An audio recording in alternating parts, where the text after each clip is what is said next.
Okay, so I wanted to talk about the battle phase in Yu-Gi-Oh! This is one of the things that I feel has unfortunately kind of been lost to time.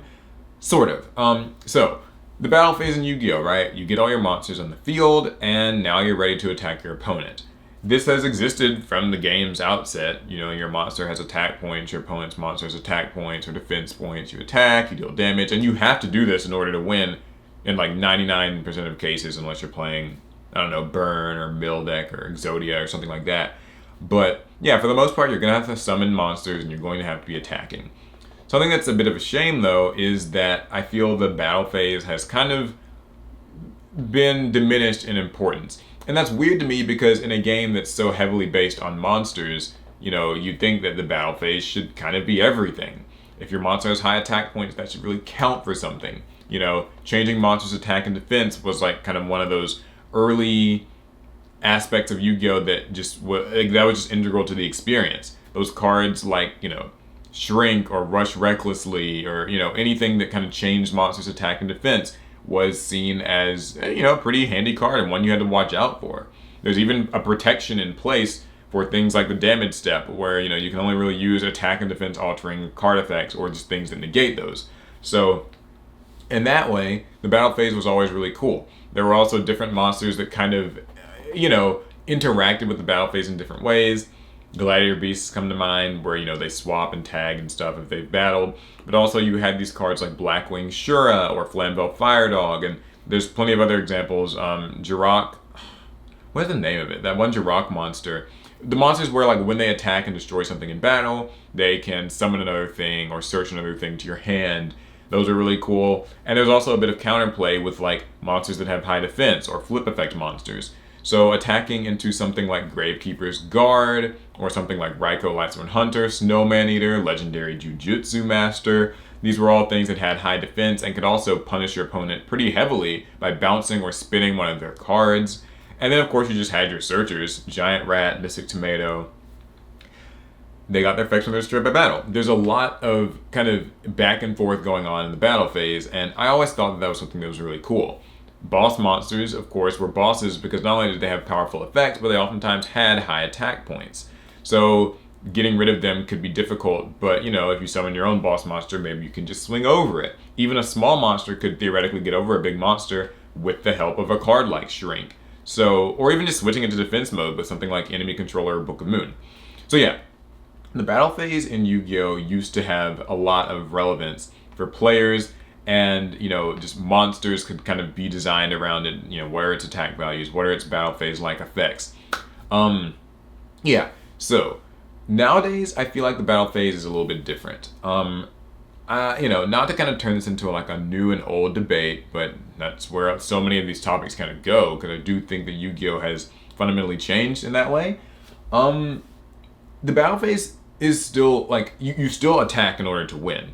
And the monsters, you know, that you summon are supposed to be pretty big. That's what makes a lot of them threatening. Things like Borreload's Savage Dragon can negate things, but also it just has high attack points. The same can be said of many of the boss link monsters, or like Red Eyes Dragoon or whatever. It can sometimes feel, though, like really the game isn't decided by the stronger monsters or whatever, or the monsters that can battle, but rather just the negations. This is no surprise. I mean, you hear it all the time. Really, the player who wins is the one who can just stop their opponent from playing. That can either be through monsters with a lot of negates, that could be through floodgates, that could be through, you know, shutting off just all things via, at the time, maybe like, you know, True King of All Calamities, or even like Mystic Mind, you could say, takes on a very similar role. Basically, it seems like the game isn't exactly decided by battle. Yeah, the battle will be what reduces your life points to 0, but that's kind of if you haven't already just picked up your cards and scooped because you couldn't actually do anything to begin with.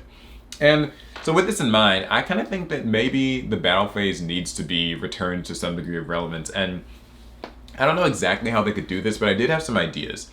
So one thing that I think could be really neat is maybe if Konami sort of started to design monsters that have like omni negations and those sorts of things should be weaker. I think there are a couple of good examples of this. For instance, Herald of the Arclight. This is an omni negate, but it's not very strong, really. I think that that's pretty cool because it means that even if Herald of Arclight's in the field, there's a realistic chance that you could just summon something and attack right over it. That's kind of cool to me, like just the idea that you can sort of shut things down that way. One really small niche example too was like when the Mist Valley Apex Avian loop with Mist Valley Thunderbird or whatever was around. Whichever Mist Valley monster was that, like, when it got bounced to the hand, it would summon back. So when you summon it with Avian, you kind of had this little loop going, but like your opponent could stop it by just summoning a monster and swinging over the Mist Valley thing, and there was not really anything that you could do about that part. So I thought that was kind of cool. I think that going forward, it'd be neat to see monsters that have just straight up Omni Negates maybe have lower stats. To me, like, Borreload Savage Dragon wouldn't be nearly as threatening if it just had, like, less attack points, right? Like, low enough attack points where you could swing over it. Or things like that. That could be kind of a neat, interesting balancing mechanism. Another thing that could be intriguing would be putting some protections on the battle phase a bit. So if monsters can Omni Negate stuff, I think it would be neat if maybe future Omni Negates could only really activate in the main phases. So it's still very strong, you can still stop a lot of what your opponent's trying to do, but perhaps these monsters can't negate stuff in the battle phase, like period, their effects maybe say that. Or perhaps you could even create battle phase centric cards, spells or traps or whatever, that, you know, alter attack and defense and stuff that can't be responded to, and they're only used in the battle phase. I don't know if that's a great idea. I mean, technically that almost sort of exists. You could say that's kind of what Forbidden Droplets is. So maybe more of that. I don't know if I'm like moving too far in one direction, that'd be bad, but I don't know. It'd be neat to see cards that are designed to be used in the battle phase for like swinging over monsters or switching things to defense or whatever as real like threats that can't be interacted with. But the downside, of course, is that they still require you to have monsters with high attack on your field or something like that. I don't know. It seems like the battle phase isn't very relevant anymore, and that's a shame because I liked monsters that got effects from battle. I mentioned a lot of them earlier on, and now I just thought of even more. Things like Firefist Bear and Gorilla as well. Things like Cosmo Farm Girl. These things that simply just don't have a place today because they literally either aren't strong enough to swing over the, you know, walls of boss monsters that your opponent's going to be putting up, or even just the fact that if they managed to swing over it somehow, their effect would still just get negated by Dragoon or by like Savage Dragon or Crystal Ring or just whatever the relevant negation thing is right now. So that could be a neat concept. Maybe just trying out, you know, bringing the battle phase back to relevance. An archetype actually that did a surprisingly interesting, like good, I guess good, it's not really played, job of it, War Rocks. Now, War Rocks as an archetype, you know, it's kind of the punching bag of the Yu-Gi-Oh community. But I like that all their monsters summon in the battle phase and that like that kind of involves, you know, raising attack and stuff like that. Those types of archetype gimmicks never really end up making much impact because of all the aforementioned reasons in this video. But it'd be cool to see if maybe War Rocks existed in a game where boss monsters were weaker or there was more protections around the battle phase such that they could take advantage of those high attack points or effects when they swing over something. That sounds neat to me. I think that it'd be cool if more monsters were put into like every archetype that are simply battle phase related. Technically there have been other ones. There have been things like Dino Wrestlers and Gokis, which all kind of have battle phase related effects, changing attack and defense and stuff. So the template is there.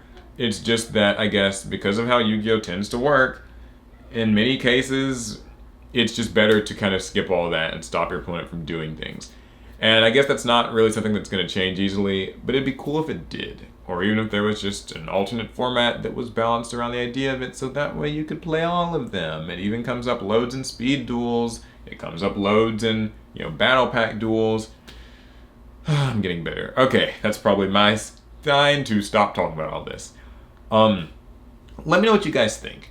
Do you think that the battle phase is something that, you know, you're fine with how it is right now? Do you think that maybe we could see some small return to how it should have been, should have been, used to be? I don't know. It's all ambiguous terms because it's subjective, really. What you think of Yu-Gi-Oh, what I think of Yu-Gi-Oh, I mean, I don't know. Game is what it is.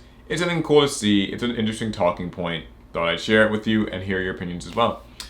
All right, that's it. I'll see you guys in the next one. Fast turn.